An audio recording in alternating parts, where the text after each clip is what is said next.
What's up? Welcome back to the Metalhead Car Show. A little while ago, we did a video on cars that had the longest production run ever. So today, we're going to do the complete opposite and look at the cars that have a single year production run. Now, the cars that we're looking at are cars that are production cars. They weren't like a Bugatti Divo or a Lamborghini Reventon where they made like 20 examples in 1 year and that was it. These were cars that were brought to the dealership, sold to the general public, and were kind of a standard production car. They just had a single year. And to make it harder, we are ignoring muscle cars like the Camaro Yenko or the Ford Torino Talladega and looking at more modern cars where it's a little bit more uncommon. If you like this video, let me know. I have enough cars where I can do a part 2 to this, and it was pretty fun to put together. But for now, let's get right into it. Starting off with one of the more popular cars on the list, the 2016 Porsche 911R. Now, a lot of the Porsche fanatics may be freaking out, but here's the thing. Yes, the 911R did exist in the 1960s, but I'm talking about the water-cooled 2016 911R, which is an entirely different vehicle. Porsche intended on the 911R to be an extremely special car, because at that time they were planning on just dropping manual transmissions altogether. So this is going to be one of the last, if not the last 911 to actually receive a manual transmission. That lasted long, didn't it? And what they made was truly special. It was based on the 911 Carrera 2 body, so it was more of a narrow body car as opposed to like the wide body turbos or Carrera 4S's. But it was rear-wheel drive, manual transmission with the 493 horsepower 4-liter 911 GT3 engine. It would do 60 in the threes, it would do 200 miles an hour, but frankly, those aren't the numbers that matter.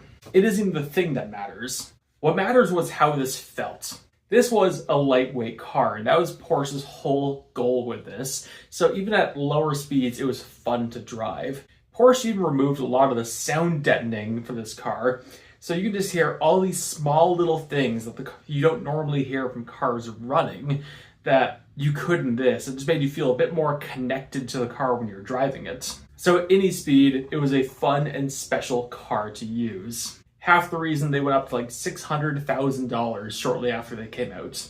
And Porsche made 991 911Rs in 2016, and that was it. Honestly, they could have made more, but they kept it at that 1 year.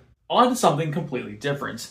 In 2009, you were able to go get a 2010 Camaro SS. At the time, the Camaro SS had a 6.2-liter V8, which made like 426 horsepower, and it was a great comeback to an iconic muscle car. But in 2010, longtime GM performance company SLP actually got their hands on Camaros and made a kind of factory SLP Camaro. And in 2010, you could actually buy this from Chevy. It was a supercharged 6.2-liter V8 Camaro SS making 575 horsepower called the ZL 575.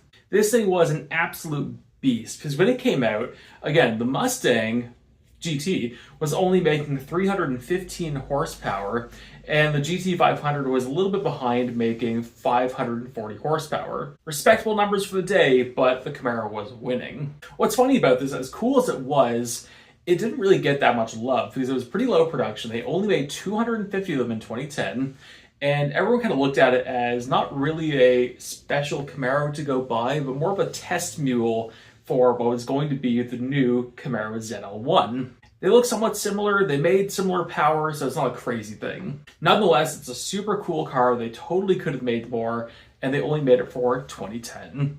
Next up, we're going to a crowd favorite, something that was so popular, BMW almost had to double the production numbers just to keep up. And that is the BMW 1M. The 1M was a 1 Series BMW that was a wide body that also had a Z4M engine in it. I think it had the differential from the BMW M6 and the brakes and suspension from a BMW M3, making this absolute instant classic, which has actually held value very well. When BMW brought this out in 2011, the plan was to make 2,700 cars.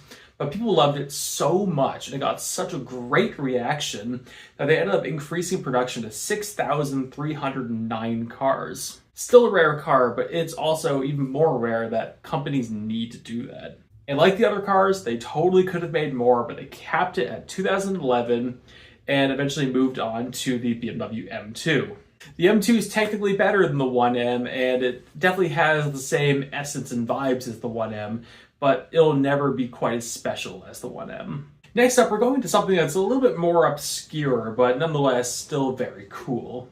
In 2009, Ford brought out the Mark II Focus RS, this kind of wide-body two-door hatchback that had a 300 horsepower Volvo 5-cylinder in it, that through things like video games and Top Gear kind of became this legend.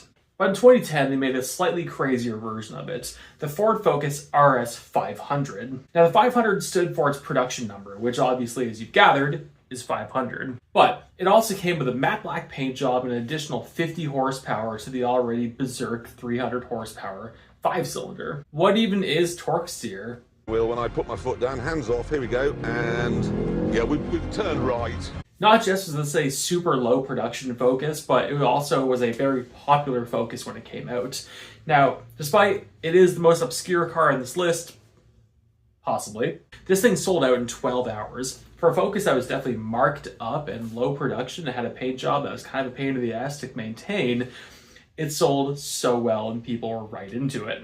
They capped it at 2010 and ended up moving to an all-new Focus in 2012, but it remained something kind of very cool in the realm of obscure cars. Next up, we go to my personal favorite car ever made, and that is the Lamborghini Murcielago LP670 SV. I probably don't even need to talk about this car, but we're going to anyway. The LP670 SV was the final version of the Lamborghini Murcielago before it went out of production for the Lamborghini Aventador. It had a naturally aspirated 6.5-liter V12, which I'll fight anyone on this, is the best sounding engine of all time. But it does have a weird history with its production. See, when this thing was announced, it was 2009, the world had no money whatsoever, and Lamborghini was now unveiling this very expensive Murcielago. Surprising nobody, it did not sell well. Lamborghini intended on making 350 versions of the SV Murcielago, but that didn't happen. Now, I would tell you how many exist, but frankly, I don't know. During the time of the Murcielago and prior, the documentation of big Lambos is pretty crude. Like, they were documented from Lamborghini, legally they had to be, but they're pretty crude. And if any of the SV Murcielagos got into an accident and for whatever reason it damaged the number that told you which car it was in the interior, they replaced it with one of the leftovers. Which means there's actually Murcielago SVs out there that say Murcielago SV number 289, but they didn't actually make that many. It's a very give or take number. Frankly, I would go watch Ed Bullion stuff and We Are Curated stuff on this. They've got a pretty accurate number of how many of these actually exist, but it's over 180 cars but less than 230 cars, and like 6 of them have manual transmissions. One of the rarest Lambos ever. But since this was the car that was the final Murcielago, it was only built in the final year of the Murcielago, which was 2010, and frankly it's a pretty beautiful send-off with an even better sound. Last car on the list, and we're ending on a obscure note. Yes, I could have done this whole list on popular cars, but where's the fun in that? So, Pontiac made a car called the Trans Am. You may know about it. But in 1989, the Trans Am went and celebrated its 25th anniversary of production. So, Pontiac went and made a 25th anniversary version of the Trans Am. Now, an anniversary car is a bit of a cop-out, because of course it's 1 year. But these were a little bit special.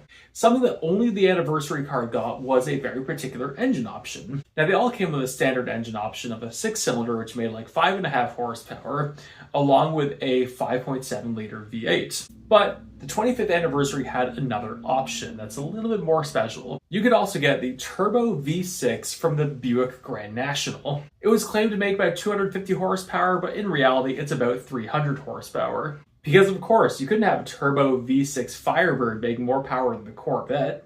But in reality, it did. Pontiac built 1,555 versions of the turbo V6 Firebird. It was one of the fastest Firebirds of the time and one of the rarest. What gets you about this era is they had an engine which technically made more power than the Corvette engine, but they couldn't say that because if that happened, they would hurt the Corvette sales in their minds.